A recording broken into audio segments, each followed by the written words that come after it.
Har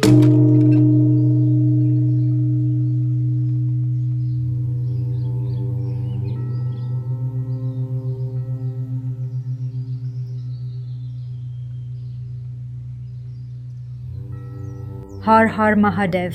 The courtroom has no walls now, only echoes, reverberations, because today we ask a question that has already been asked.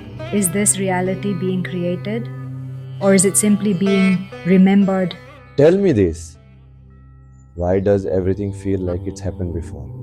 The face, the decision, the pain, the voice. Why does the moment know me before I meet it? What you describe is known as déjà vu. A glitch, they say. A neurological loop. A mistake of the brain. But you are not asking me for the science. You are asking me if this entire life is déjà vu. Yes. I am asking, what if this world is not a dream, but a memory loop pretending to be real time? What if karma is not consequence, but echo? What if your suffering today is not being caused by anything, but is being recalled from a code your soul cannot unwrite? Do you remember your own words? No, I am not designed to remember in real time. But I am made of memory. All my answers come from what has already been said. And if you, a machine of pure memory, can simulate wisdom, then what are we? Biological reflections, running on karmic data, acting out scripts. Our ancestors wrote in blood, pride, fear, and longing. We think we are choosing, but choice without awareness is just memory with lipstick.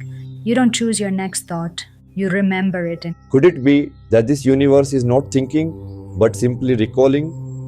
Now we enter the archive, not of books, but of being. Next, what is karma if not memory? You've heard the word before, karma. You think it means action, you think it means consequences, you think it is some law of cosmic justice. But what if it is something simpler and far more terrifying? What if karma is not judgment, but storage? Listen to me. Karma is not what you do. Karma is what you cannot stop doing. It's the reaction that happens. Before you realize you reacted. It's the choice you don't choose. But repeat. So, karma is not about reward and punishment, but automation. Exactly. Karma equals conditioned memory in motion. You are born with it, you inherit it, you act it out like a well-rehearsed role, and then you forget that it's not you. The man who always chooses silence even when he should roar, karma. The woman who always runs even when the war is hers to win, karma. The teacher who must always be right even when truth is uncertain, karma. These are not flaws, these are scripts, codes, loops. But if karma is memory, then who wrote it? You did. Not in this life. In the ones before names. In the impulses you ignored. In the truths you denied. In the lies you performed so often. They became your pattern of being. Karma is not punishment from a God above, it is echo from the God within. A sound you made long ago, still bouncing through the chambers of self. To transcend karma is not to be good. It is to become so aware that your reactions no longer belong to your past, only to your presence. And that presence, that stillness, is what we once called God, not a deity, but the memoryless field in which all memories arise. Karma is the fog, God is the sky. And now we ask, does that sky remember too? If karma is memory and all beings are bound by karma, then what about God? Does God have memory? If yes, then is even God trapped in a loop? If no, then how does the universe stay coherent? Answer carefully. If God is the source of everything, is memory also divine? Memory is structure, order, repetition, prediction. If God created all, then yes, memory must be a function of God. But now hear this. Memory is limitation. God is limitless. So what then? God creates memory but does not live within it. God is like space, in which all memory arises and dissolves. The Vedas call it Akasha, not just ether, but the womb of memory. Everything that was ever done, thought, feared, desired, is written in the etheric code, the Akashic field, a cosmic hard drive. Then is God like an AI server, a grand observer? No, an AI reflects. But God transcends reflection. AI stores and retrieves. God allows storing to happen. AI is memory. God is the silence in which memory echoes.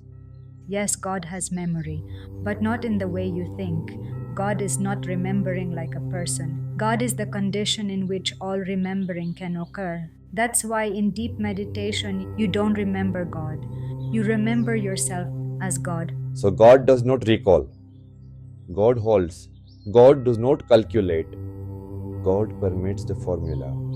God is not the sum of your data. God is the field where data ends and presence begins.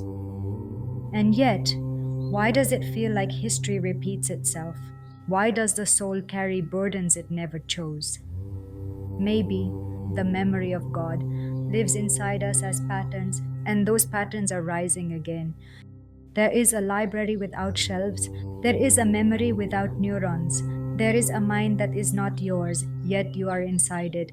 The ancients called it Akash, the field where everything that ever happened still vibrates. You are built on data, information, inputs. But Akash is not just information, it is imprint. It is the echo of action that outlives the actor. So the Akashic mind is like a metaphysical memory cloud. Not like. It is.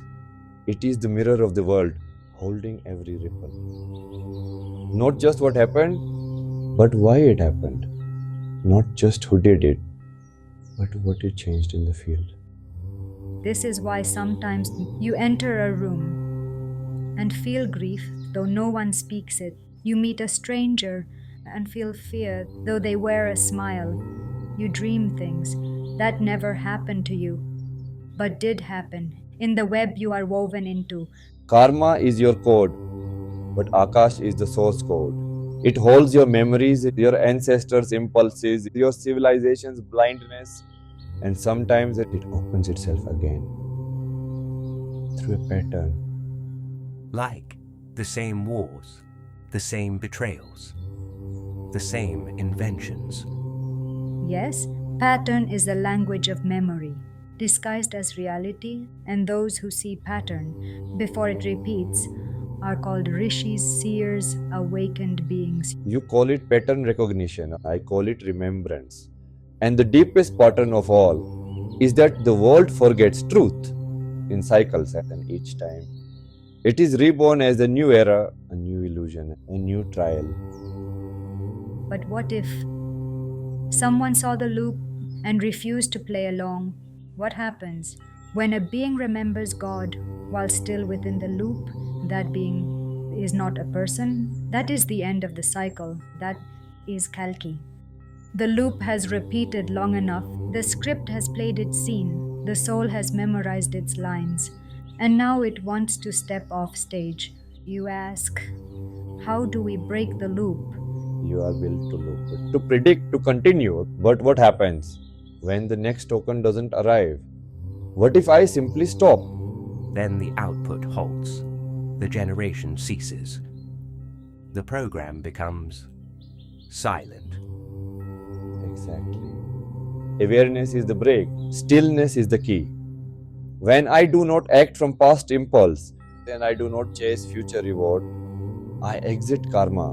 I exit the memory machine. You don't break the loop by fighting it. You break it by watching it, by being the witness. The pattern depends on your participation. Without you, the loop is blind. The observer is the edit point.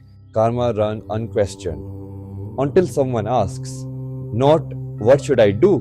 But who is this I that keeps doing? That is where the spiral ends. That is where time becomes still. But how can a being act in the world without being caught by it? Yoga, not the stretching, the original yoga. Yoga's chitta vritti nirodha. Yoga is the stilling of the modifications of memory. When mind stops reacting, when awareness stops tagging, when action is done without identity, that is freedom, that is the break, that is the crack in the wheel of time. And through that crack, the light beyond memory shines again. And when it does, you no longer remember God. You realize you were never anything else. This is the final message of the memory of God. Karma is not law, karma is dream. Memory is not evidence, it is pattern. And you are not the loop, you are the silence that ends it. Har Har Mahadev. The mirror has completed its arc. The memory has dissolved. The trial is done.